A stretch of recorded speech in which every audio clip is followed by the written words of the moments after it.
Laurel, Gary and Mark on Classic Hits 4KQ. That is us. Laurel not here at the moment, so we're joined by Joe Hayes, our newsreader. It is 10 to 8. Yes, we're covering the vacuous and the glib, and we've brought Joe Hayes in for the really serious questions. When it comes to the big crunch time in politics, there's only one station that the Premier would choose to come on this morning to get to the most people he possibly can.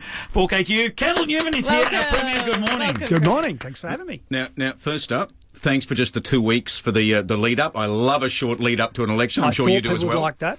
And we were on holidays for a week of it, so again. Yeah, well, it's about a year starting with certainty, so we get the electioneering nonsense out of the way, and then business can go on and do their thing and employ people. And, I don't think anybody's too upset about a short campaign. Now, before we get into this interview, in all fairness, have you had your coffee? Because apparently when you pollies don't have your coffees... I've taken the maximum amount of coffee.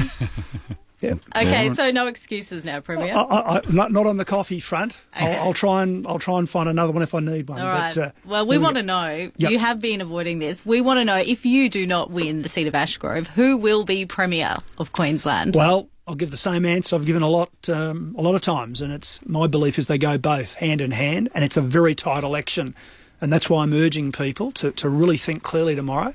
If you want a strong team who've got a fully funded plan to actually build the schools and hospitals, the roads and bridges, the infrastructure a growing state needs, vote one for my team, the LNP. And be very careful, because if you vote for minor parties and independents, we could wake up on Sunday morning with my opponent, Anastasia, as the Premier, and they will be beholden to these other interest groups, and we'll have the chaos of Canberra. So that's that's the important thing I'm saying. What do you actually qualify? I mean, I know you were in the army. I mean, just say Sunday you go, need a job. What do you do? Well, I don't think about that, because at the end of the day, it's not about me, it's about the state. And I've been in public life now for almost 13 years. That's when I first put my hand up to be the Lord Mayor of Brisbane back in 2002. And this has always, for me, been, and supported by Lisa, but it's always been about trying to do something for my community. So over the last 3 years, I've been basically with my team sorting out a very big mess that was created. I know people don't like to look backwards, and I want to talk about the future, but we were left a big mess. My opponent, the Leader of the Opposition, was a member of the Bligh Cabinet. A number of people in her team were members of the Bligh Cabinet. They incurred the debt. They blew apart the state's economy, and we've been working hard to fix it. And that's why we've had to make some really hard decisions over the last few years. And we are seeing great progress in restoring our frontline services and fixing up the economy and creating jobs. All right, Premier, yesterday Anastasia Palaszczuk was asked if she could find one nice thing about you, what would it be? And she said it was your lovely wife, Lisa. What would be one nice thing you can say about your opponent, Anastasia Palaszczuk?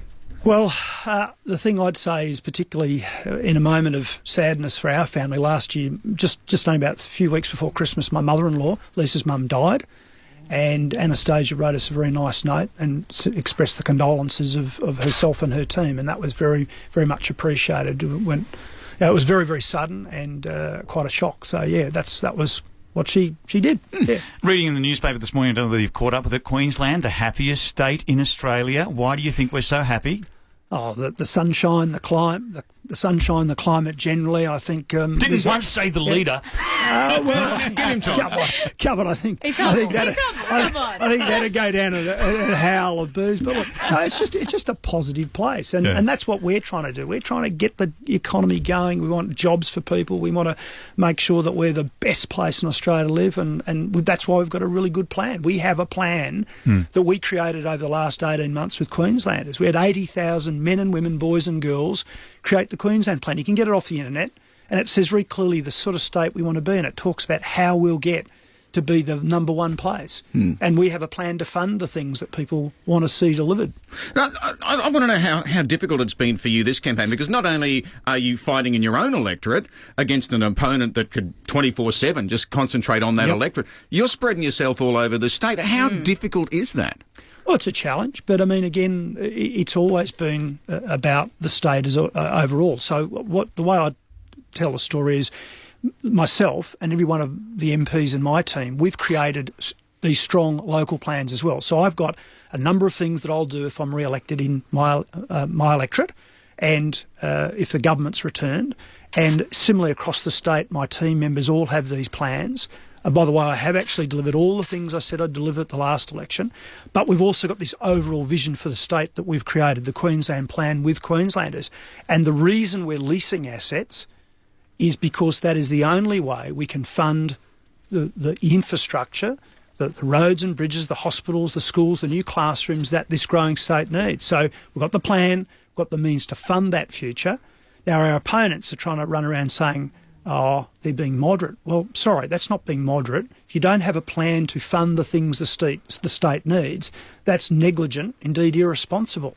And that is what people need to really focus on tomorrow. All right, after 4 weeks on the campaign trail, win or lose tomorrow, what are you most looking forward to after this whole election campaign? Well, what I'm looking forward to is, quite honestly, is to actually get on with the job of creating jobs for Queenslanders. I'm doing this because I'm passionate about Queensland. It's challenging, it's hard. Sometimes you've got to make tough, unpopular decisions, but we're always there for Queenslanders. So, I hope I get the opportunity on Sunday morning to wake up and get straight back to work and get on with delivering. And by actually getting on with the asset leasing program, we can actually spend $8.6 billion on infrastructure that the state needs. Road congestion, getting people home quickly, better public transport, and actually we will create 25,000 jobs over the next 4 or 5 years through the infrastructure program. So I'm excited and I want to get on with that. I can't understand why there's road congestion. You got rid of all the bikies, so I mean, that's got to free up a couple of lanes. Hey, come on. Hey, look, your opponent yesterday, rather famously on breakfast radio, tripped up on the goods and services tax. So we're not going to let you get away with it. Spell GST. Spell GST? Oh, see, he doesn't know. He doesn't know. Doesn't know, yeah. You just say pass if you don't know the answer. You can Well, pass. I'll We can make come a back to slightly it. pointed point about that. I mean, this is the point. I mean, look, everyone can make a mistake. I acknowledge that. But the trouble with this particular gaffe is that the other side have spent the last 3 weeks saying things about that tax. They have actually insinuated that we wanted to raise it. Well, I'll say this. We're not raising taxes and charges. I'm not increasing the burden on Queenslanders. And we've always said that. We've said no for 4 years to an increase in the GST. We've said no for 4 years to it going on food because we believe Australians and Queenslanders are taxed enough already. What we need to see is government spend our money more wisely. And that's why when we became the government, we took $7,000 tax off buying a family home. That's why we reduced public transport fares by 5%. That's why we're offering power bill and water bill relief if we're re-elected. That's why we froze family car rego for the term. So that's where we're coming from. So when you make a gaffe about the GST after trying to say that your opponent's trying to put it up, I mean, I'm sorry. It's not because you didn't have your coffee that morning. I'm sorry, it's because you don't have a plan. Premier, it has been wonderful. We have to leave now. We've got to go to our news. Thank you for coming by. Thank you. Good luck with the rest of the campaign. Thank you so much.